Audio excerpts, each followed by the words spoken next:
today we have our another new episode, and we will discuss on a specific question. Our question is: are humans obliged to better themselves?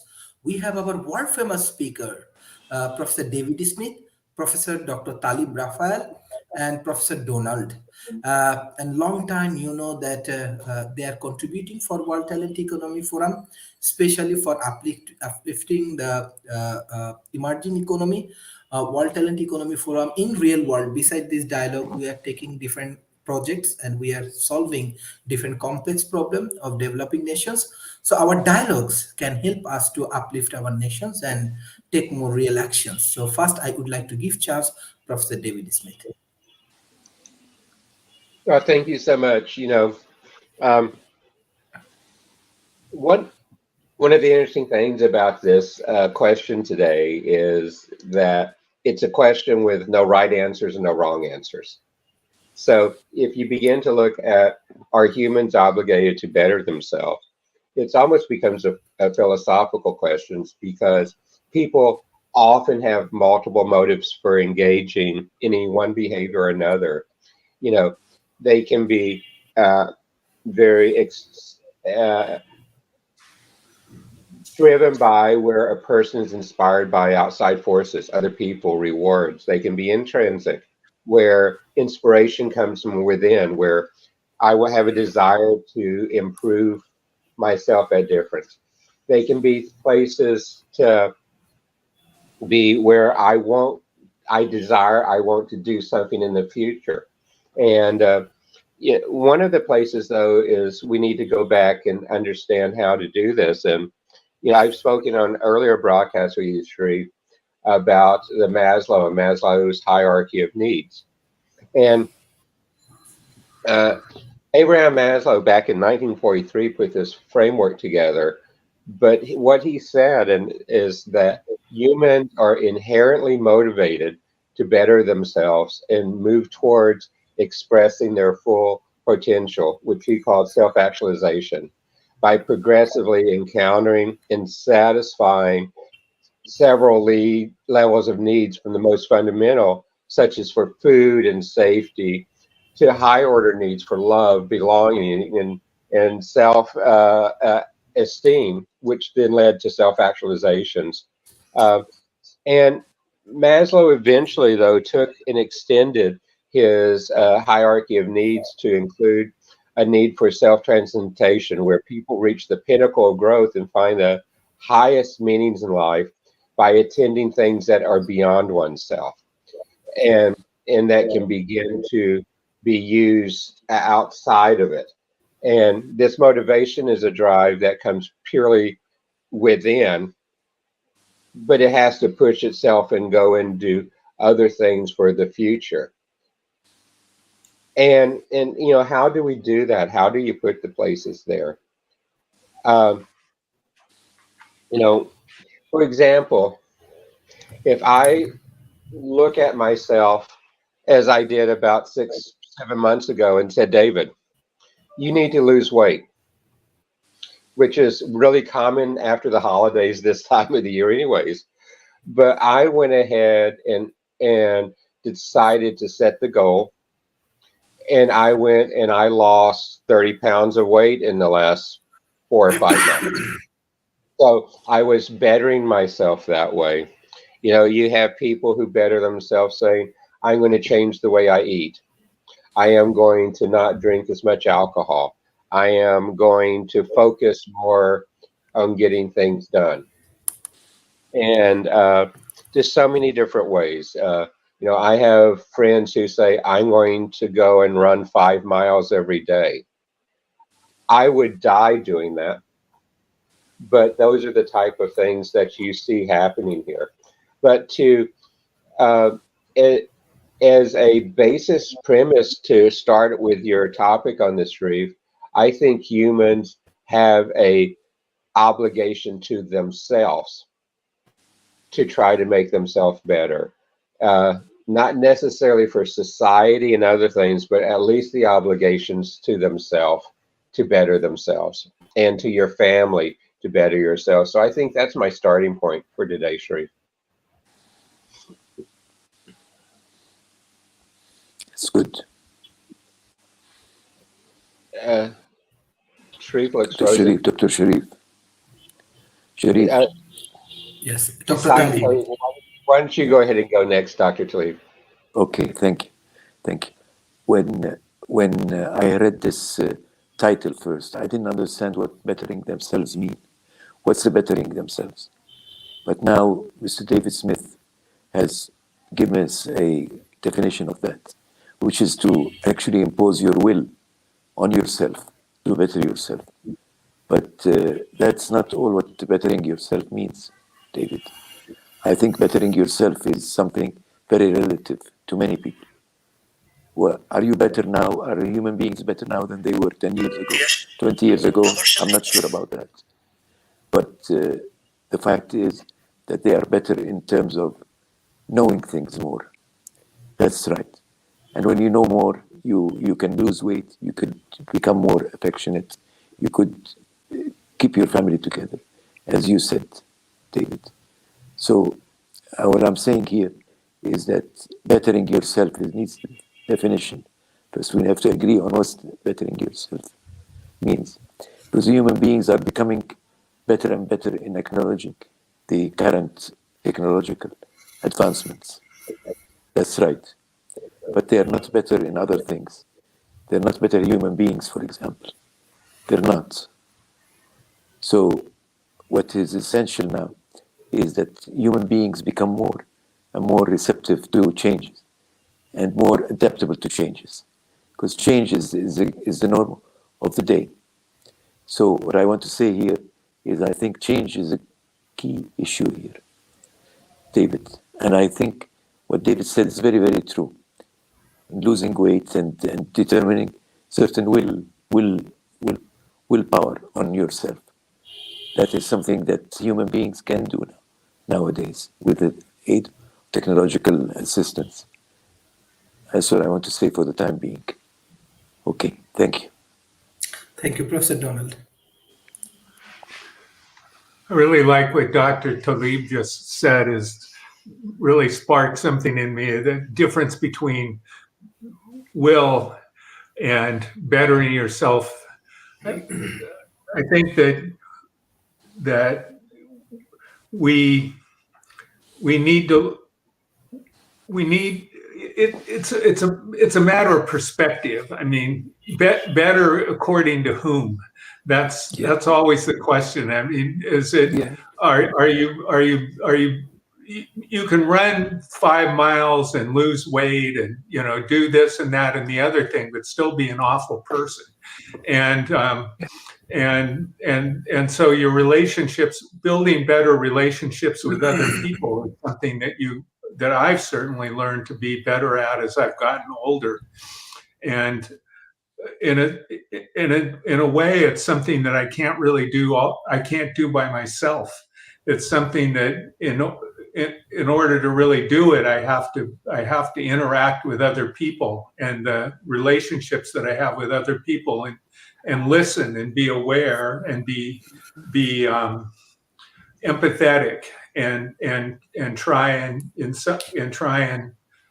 like feel what's going on with other people, so I know if I'm hurting people or if I'm disturbing people, and trying to figure out how to be more peaceful in myself and with other people. And ultimately, I think everything comes down to our relationships with other people. And so I know I've learned to be better in that way, but it's not I can't say that it's will so much as sensitivity, as being, I mean, like, if you learn to play guitar or you learn to be a good soccer player or something like that, there's a certain aspect of it which is will, which is the say that, well, I'm going to go out and do it every day. But there's another aspect of it which is the sensitivity to being just like doing it, being there, and having the feedback from the actual interactions that you're winding up having. Do I think that you should do that? Well, I'm not, nobody died and made me God. I mean, it's not up to me to say that. I know that, for instance, people who study and read and like learn their whole lives are less likely to get dementia. So, on a practical in a practical way, it seems to me that if you better yourself by learning and studying your whole life, that you're investing in yourself because you're less likely to get dementia. If you work out and you get exercise and you eat in a healthy way, well, you're less likely to get heart disease and you're less likely to get cancer and things like that. So, I mean, all of those things, like from a personal perspective, are valuable things to do. And if you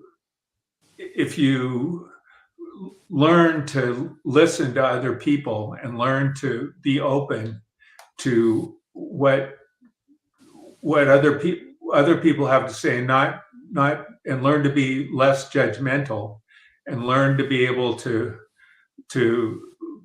get into the worlds of other people, you're going to have better connections with other people. And as you go on in your life, everything that's important has got to do with your connections with other people. And people, again, as you get older, people who have healthy connections with other people wind up getting less dementia, they have better health and everything else like that. So there's a lot of practical reasons to continue to invest in try and better, in quotes, better yourself.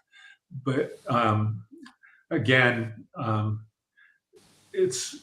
those are, I say, instrumental, an instrumental view of it, saying, well, there's a practical point to it. But if I said that, you really should do that, I'd be kind of blowing my own thing, which is that it's not up to me to judge other people.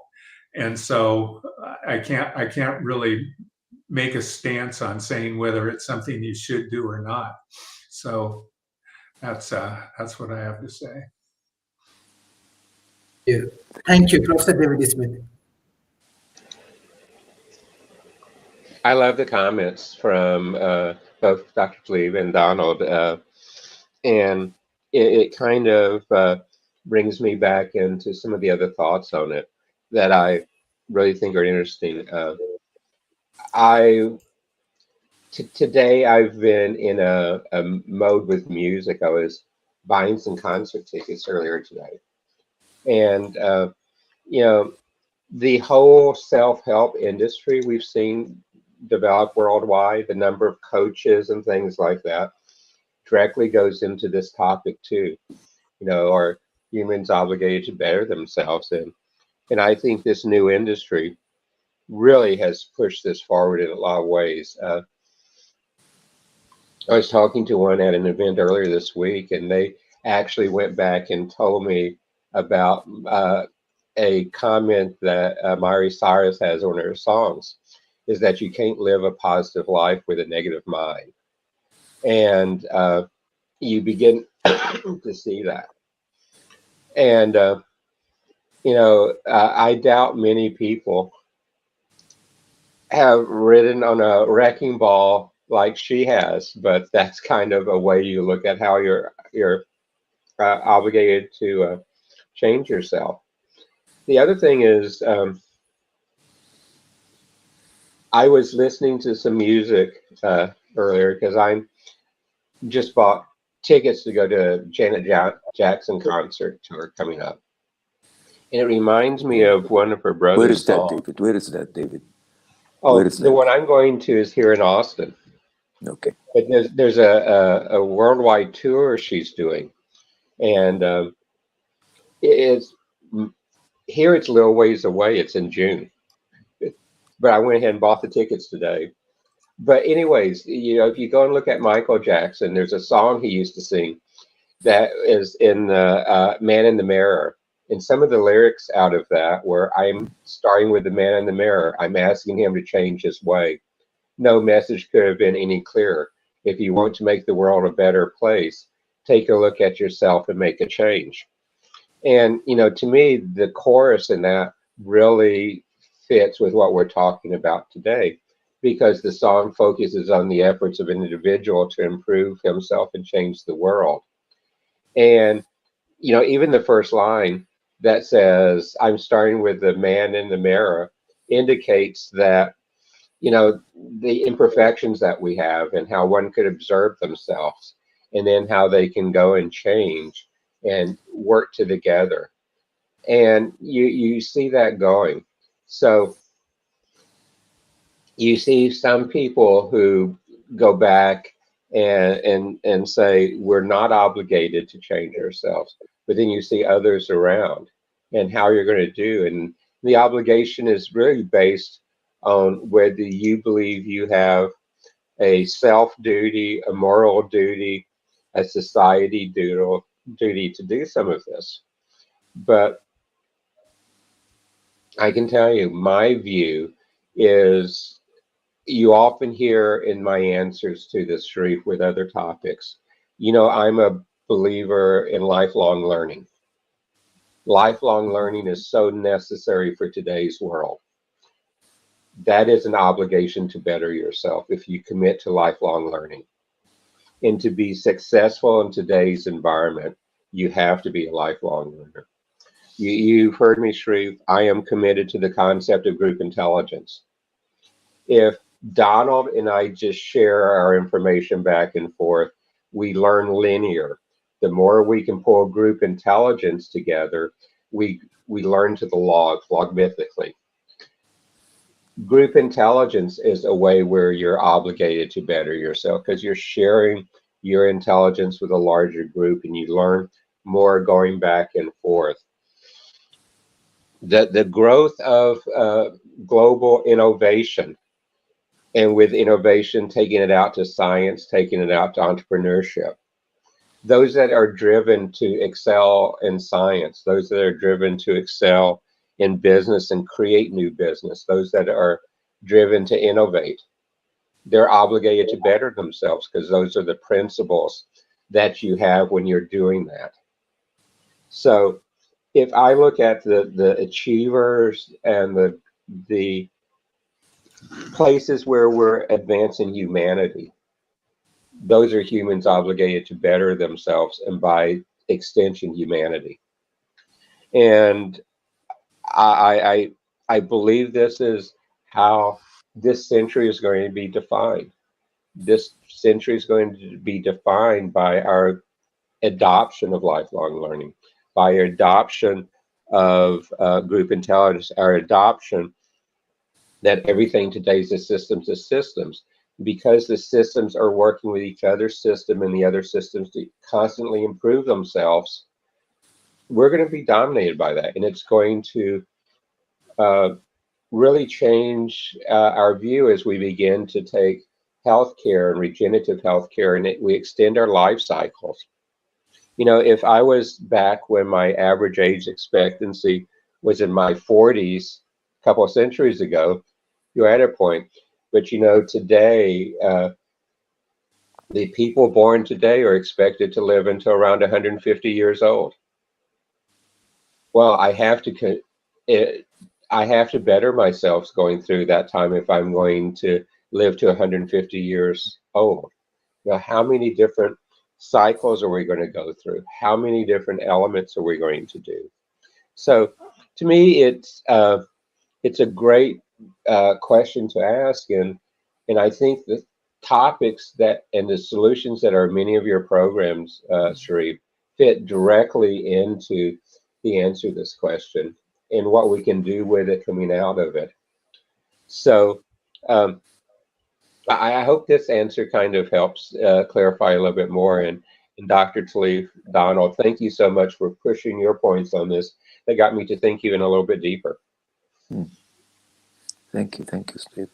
Thank you. Professor Talib Raphael. Yeah. Okay. Think out of what David said. I want to take it as a statement that he made, which is make the world a better place. I think that's a very important statement, because to make the world a better place, we need better people to do that. We have been, as human beings, bettering ourselves collectively for long periods of time. We're much better now than we were 50 years ago, and we were much better than 100 years before that, and so on and so forth. How is better? Better is to feel with other people and make this world a better place. I think we are making this world a better place, particularly now when I think about the issues between the developing world and the developed world. Now, what happens is that there is a misunderstanding in the minds and the eyes of many of the developed world perspective of the other world, which is our world. Now, that's an important thing to overcome, because without getting that out of the way first, then we will not be in a position to make this world a better place. I think the United Nations, for example, has played a very important role in making this world a better place, because it's a forum that we all sit there in equal basis. Of course, it's still not perfect system, still has a veto power, and still is a system that is strange with so many imperfections. But it's a step forward. It's a very good step forward. I think what we need is a more comprehensive analysis of what makes this world a better place.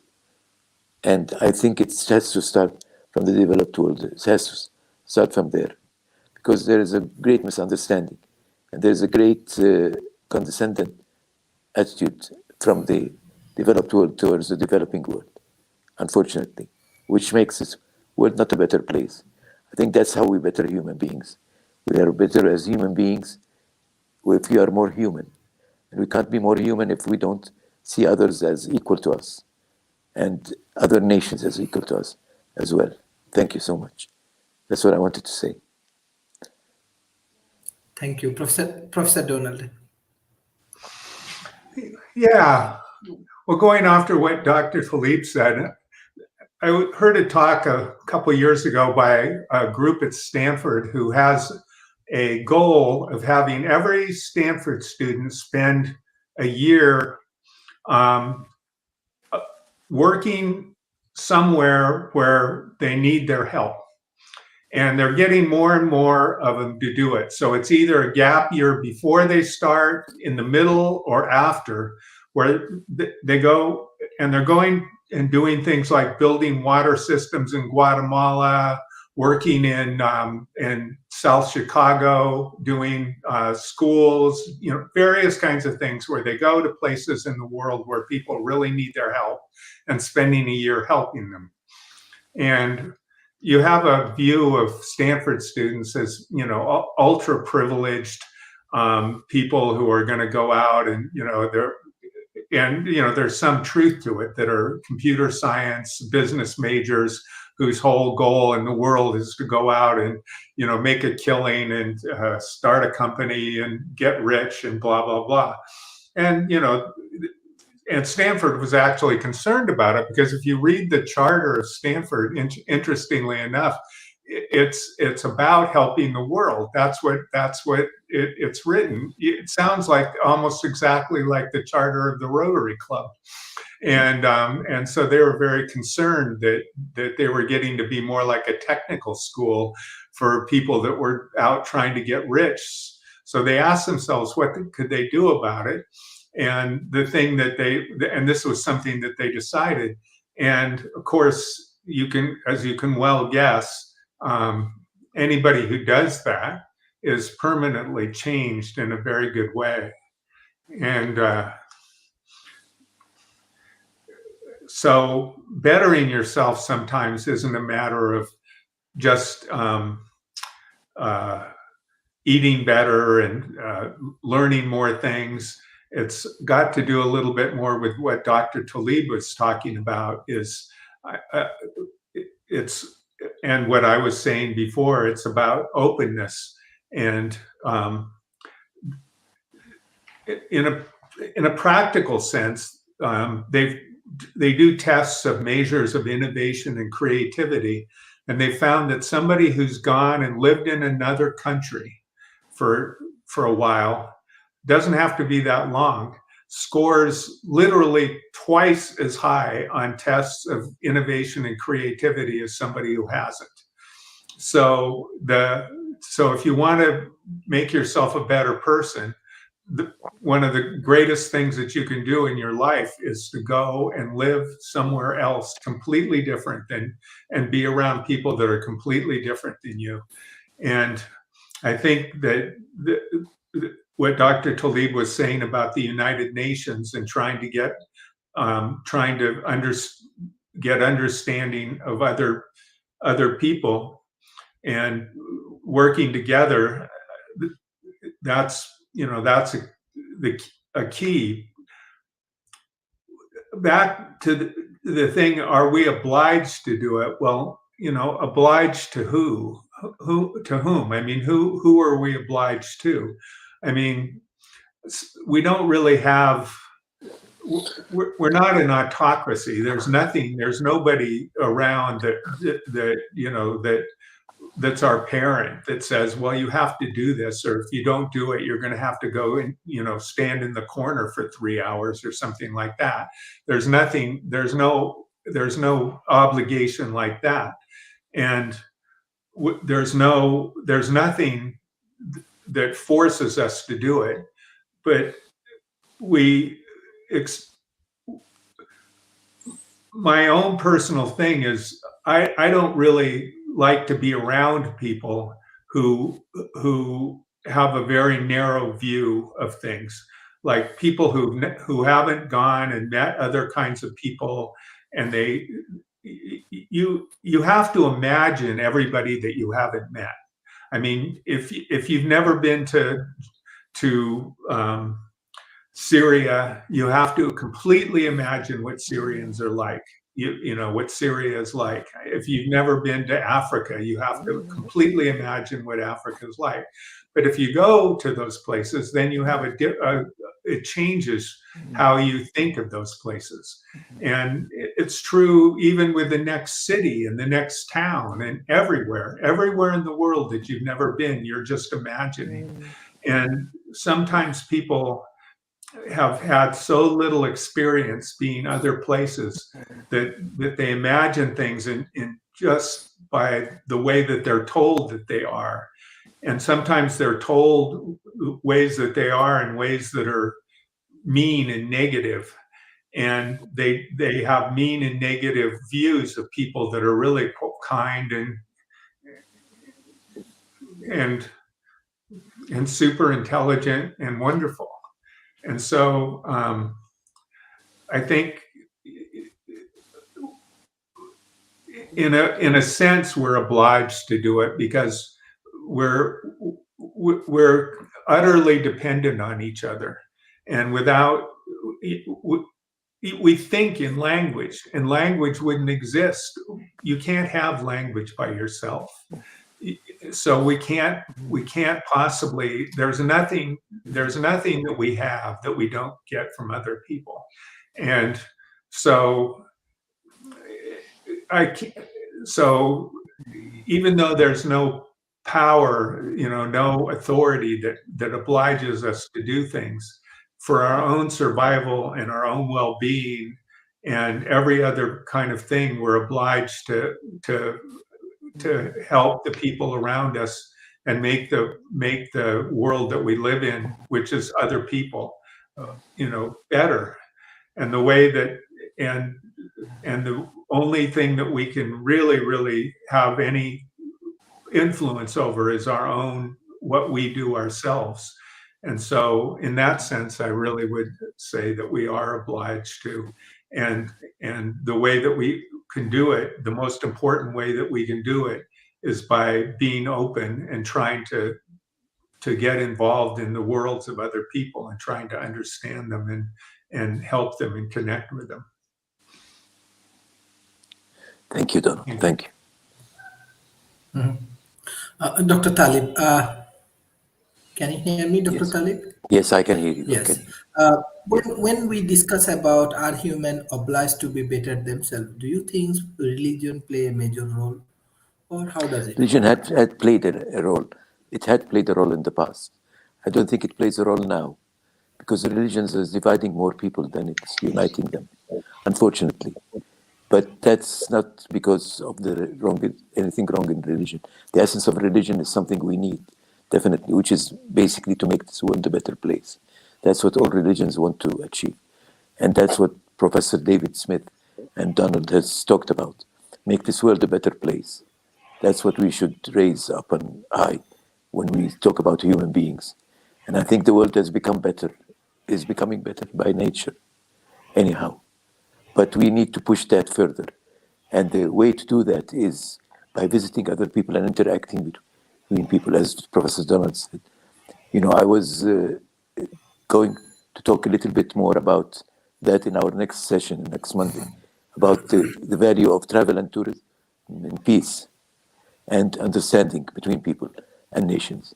When you go visit some people in their own homes, their own culture, you're bound to have dinner with, bound to have lunch with them, bound to interact with them. And you can never ever have a wrong view and a stereotype about people that you've had dinner with, because that's something that is not right. I mean, you see them as human beings for a while. That's why I was working in travel and tourism for a long period of time in my life. I believe that travel tourism, for example, is a very important peacemaker. As Professor Donald said, you can either go live in a place or you could visit that place, but you have to go with the right attitude. And the right attitude is you don't change. You don't change the people there when you go. The people change you because you're going there to experience their life, not for you to change, not for them to change. They have to be themselves. You have to see them as they are. That's the value of travel and tourism, and that's the value of traveling to places. And I think the more the people interact with each other, more people travel to each other's places, the more there is traffic, air traffic, and so on and so forth, the better this world is becoming, definitely. Because the world cannot become a better place if some people are left behind. We can't do that, as expressed in your remarks. Thank you so much, Sharif. Thank you. Thank you. Professor David Smith, how does your country's cultures helps to become more good humans, or how does it work? What the different aspect you want to share for our emerging economy people? Well, your questions are very interesting because our country right now is going through difficult times as we relate to other human beings in our country. And Yeah. there's some pretty deep political divides right now, That's which right. which are causing uh, human, which is causing U.S. people not to be as considerate of each other as we've been in the past, and not to have the same principles of trying to work to solve the same problems. But what I'm enlightened by is particularly looking at some of our youth, particularly the Gen Z and some others, and I'm seeing hope that we're beginning to reverse this trend. Also, if I begin to look at quite a few of the millennials and the Gen X's, um, we're seeing that come into play too. One of the fastest growing industries that I've seen in the last year are people who are calling themselves coaches to talk about how do you work better with others? How do you do self improvement? How do you improve your teams? How do you improve the ability to um, really make a better impact? And this is actually quite a bit of growing marketplace here.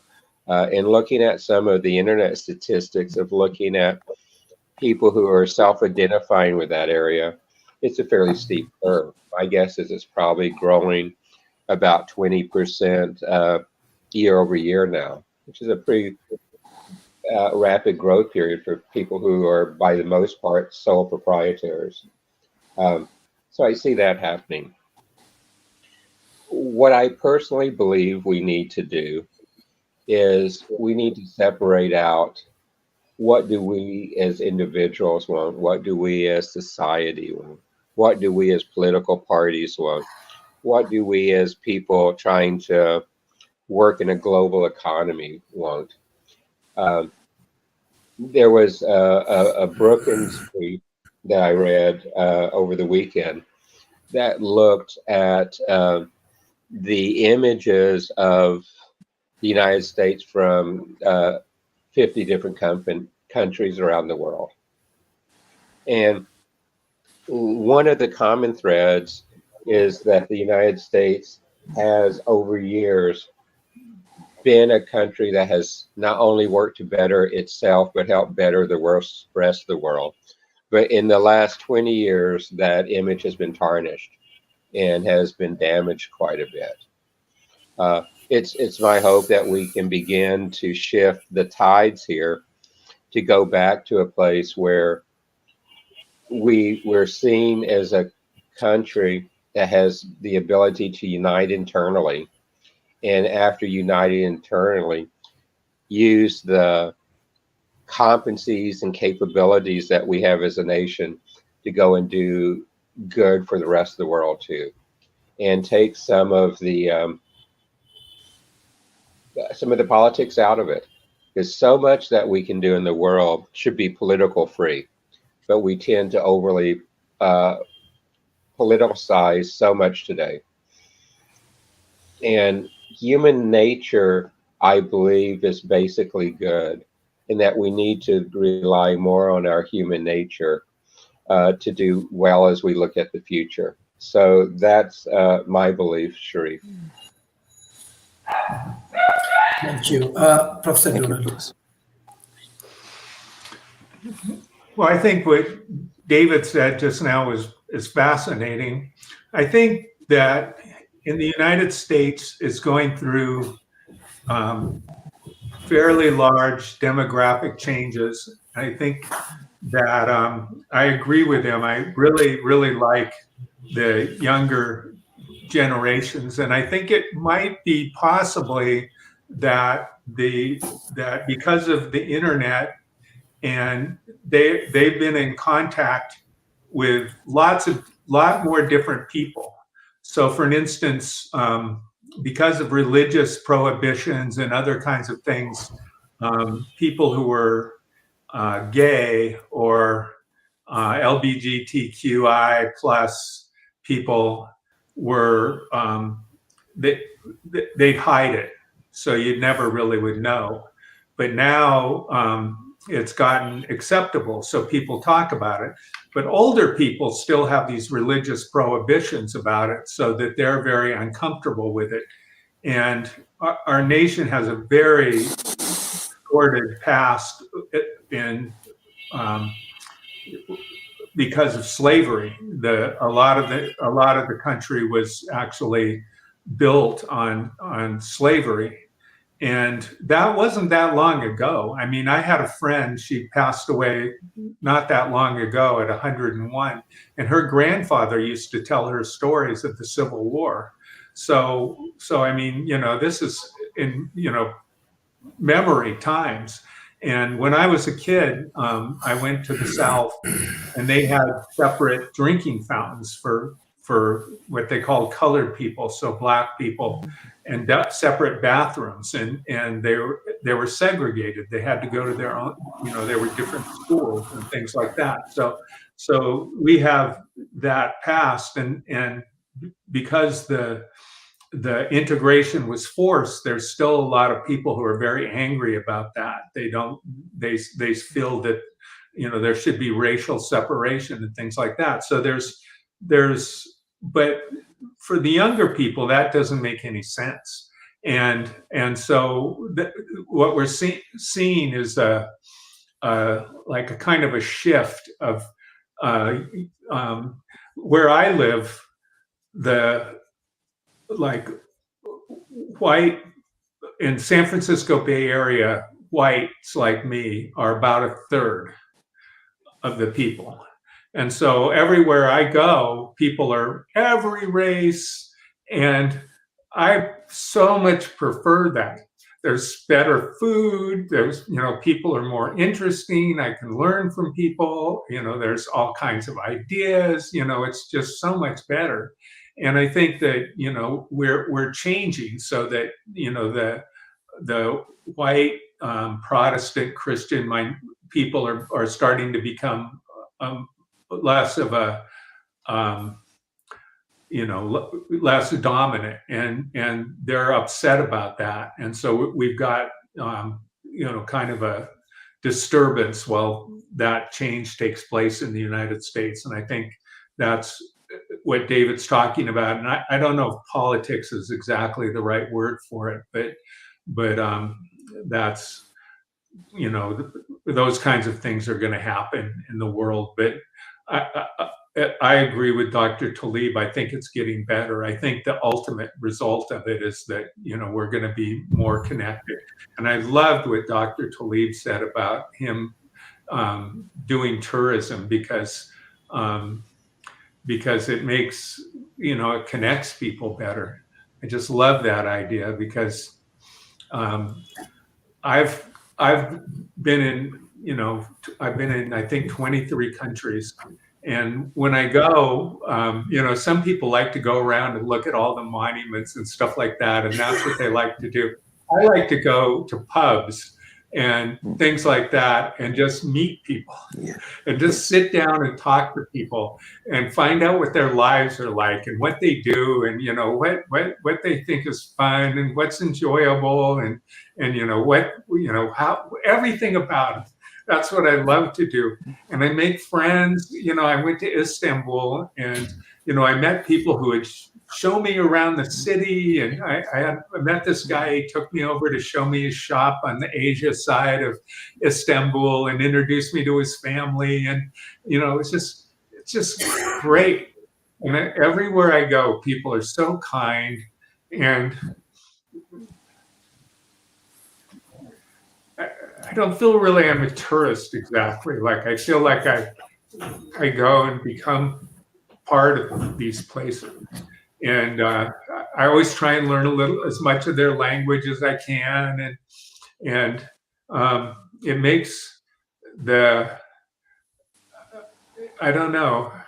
I just wish everybody could do that. And so I just really appreciate that Dr. Talib, made that part of the mission of his life, to help other people, do what I've been fortunate enough to do. And so that's, anyway, I think there's going to be some rough spots, but I think that that the internet, it's caused some problems where people get together with, to take kind of unfortunate views and coalesce around them and make themselves less connected to the rest of the world.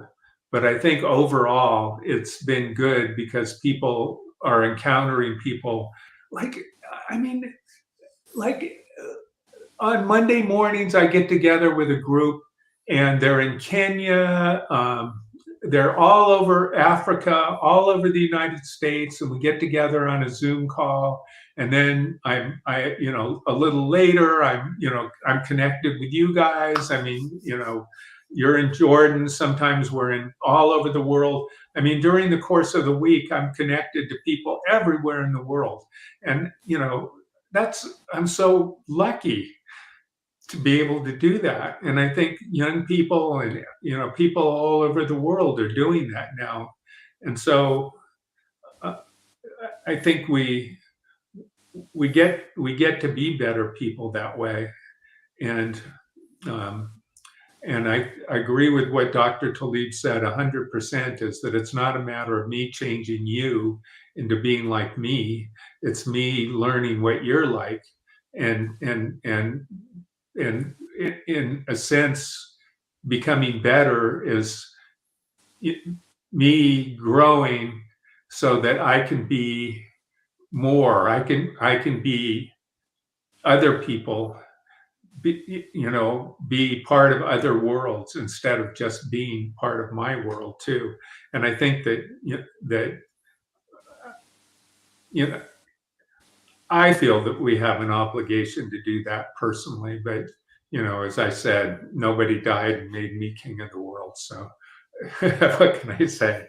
That's what I have to say. Thank you. Thank you. Dr. Talib Rafal, what is your advice that how we become better human? And what is your concluding remarks for today's session? Okay, I think Donald and David has done a great job, especially Donald when he spoke about what they can do to change as people. We are getting better. I lived in the United States for 5 years. I spent 2 years in Chicago and 3 years in Philadelphia. And then I spent after that 2 years working in Washington, D.C. Not right after that. I had to come back to Georgia. I understand the American people very well. And I think America is passing through a difficult time, of course. Now, what Donald Trump did, what the far right is doing now, is very, very serious. But it won't get too far. I assure you guys. I assure you that the world is getting better. And the younger generation is going to be the one that corrects this downfall. I'm sure about that. Now, the young generation in our part of the world is also now looking towards the States, looking towards Europe as idols. But they know very well, deep in their heart, that they are not idols because their politics and their way of moving forward is not the way to go about this world. And that's something that we need to keep in mind. Now, I want to go back to the issue that was raised by Sir David Smith about lifetime learning. That's very important because we, as older people, I'm 74 now. I'll be 74 in 3 days. I have learned so much in this world. I've visited every country under the sun. Every country under the sun I've visited. But that's not what matters. What matters is how much do I understand from these people. And they are really so much to learn from these people. Everywhere in the world, there is something to learn from, no matter how old you are, how young you are. That's for sure. Now, in the States, I've learned a lot. I've learned some of the values and the principles that the United States people are gathered around. And nothing is what Donald Trump is saying. Nothing is what the far right is saying. Far right is going back, wants to bring us back to where we were. They're admitting that themselves. They want America the way it used to be. Now, America the way it used to be was not something you should be feeling proud of. Just as we don't feel proud about our past. We should look towards the future with more optimism. And I think to answer the question now that was raised by Dr. Sharif, do we need to become better human beings? We are becoming better human beings, after all, because we're understanding each other more. We're looking at each other in the face. Now, we're visiting each other more. We're using the internet more, that's for sure. But it's not that. What's important is that we translate this into day-to-day activities in our lives. I was very fascinated with what Dr. Donald spoke about with regard to universities. Now, universities are sending their students to make good work abroad, but that work is not enough. When you go to Africa, you don't go to Africa in a condescendent tone. You don't go to Africa to say, I'm here to help you. You go to Africa to live with them, to be part of them. That's the way to do it. Not to help them do things, because they can do it themselves. They can if they have the right cover, then the right people to guide them into that. I think what they need more is more of respect to who they are today, where they came from. That's what the world needs now. More. It needs more respect from you guys, and it needs more understanding from you guys, especially you, Donald and David. I think you have gone a long way in making yourselves different from the rest of the world. And now it's your turn to try to benefit these people of the world by understanding them better. That's how we become better human beings. I want to say that this is also part of long life learning that David talked about. Because when you become a human being that is doing good in this world, you never stop doing that. Your nature changes. You become part of the change. Now, the change have been very positive lately in this world. I think when I talked about the United Nations, talked about it because the United Nations was not possible a few years before it was made. Now it's a possibility. At least the people of the world can come together in a place, have trust and confidence in it. That's important. Now, what we need is a world government eventually, world government to run us all, because I think that's important to do. You could start with being governments of continents. The Europeans have started doing that. Asia must do that. Africa must do that. Africa must do that. Africa is very qualified to do that. Now, are they going to do it or not? It's going to take a while, but they were going to eventually do it, I'm sure. I'm sure this world is going to get better in the future. I hope I can live enough to see it getting better. Thank you so much. Thank you, David Sharif. Thank David you. and Donald. Thank you, Professor Talib. Now I request Professor David Smith, what is your advice and what's your concluding remarks for today's session? Well, I just have a couple of minutes, so this is going to be brief. I agree with so much of what Dr. Tate said there, and that we need to make this a better place. And we make the world a better place by making us better, and then making our family better, making our neighborhood better, and we grow that out. Uh, I'm such a firm believer in the power of oneself and the power of education. And then as you come together, you get your group intelligence to begin to make the changes that are much powerful than any one of or you or other can do by yourself. That is why the fact that even nations begin to form in the first place is nations form to help promote the group intelligence and the cultures and the economies that were being formed. Otherwise, we'd have one world without any of these organizations. But as Donald said, we have to work to solve the differences. One of the things I've learned as being a scientist is that the two extremes of the bell curves are always difficult places to work. And you want to work more to the center of the bell curve as possible.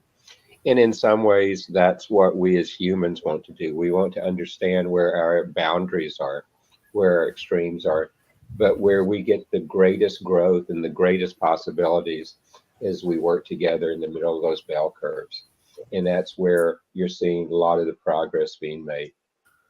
My sincere hope is that we continue as a species to work to better ourselves and better us not just locally, but because we're in this global economy and with the power of digitalization, the power of being able to see and interact with each other and have real-time news of what's happening globally, that we can be a better place.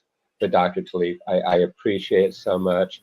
I have an obligation to lead a innovation pitch contest for NASA in just a couple of minutes, so I am going to have to get off and go over to that one. But thank you so much for letting me be part of this. Thank you, David. Thank you so much, David. Thank you, Professor David Smith. Professor Donald, what is your advice and concluding remarks? Well, I want to clarify that Africans can do stuff. They're very capable. And that's something that an African pointed out to our group just the other day, that he said that we don't need people to do things for us. We can do things ourselves. And that's what you have to do, is you have to ask what people need. You can't tell them what they need.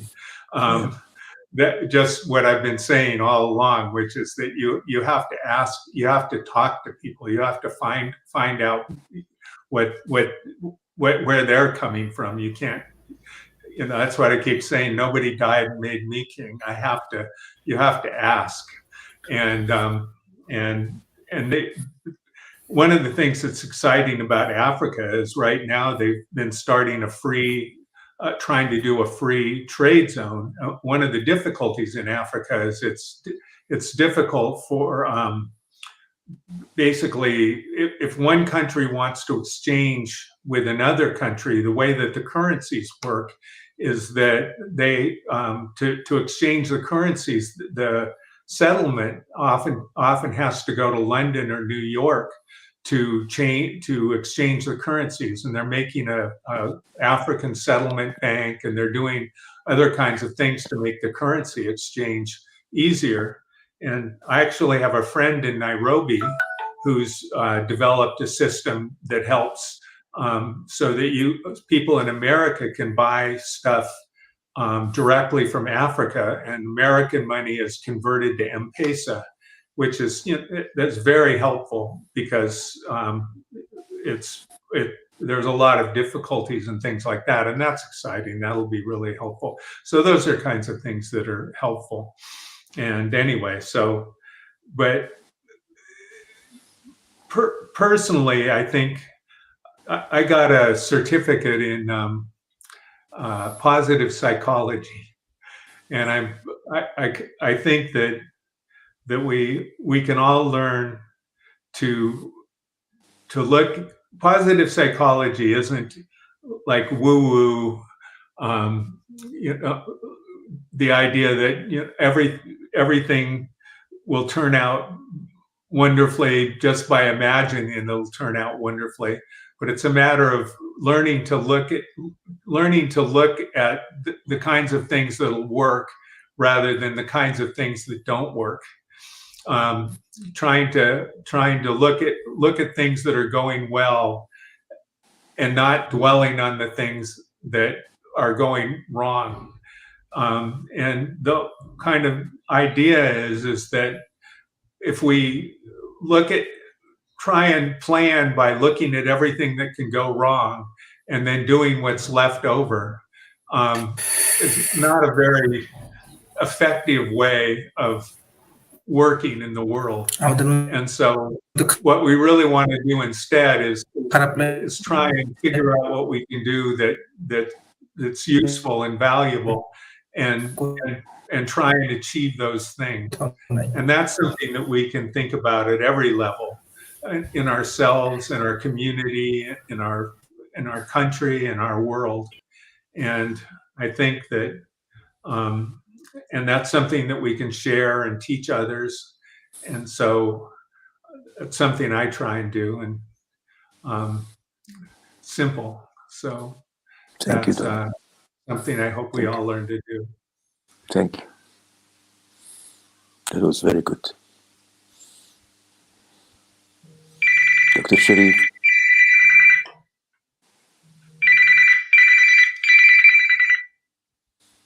Dr. Sharif. Hey, Ron. Top of the morning. I'm just finishing up with that show. I'll call you right back, okay?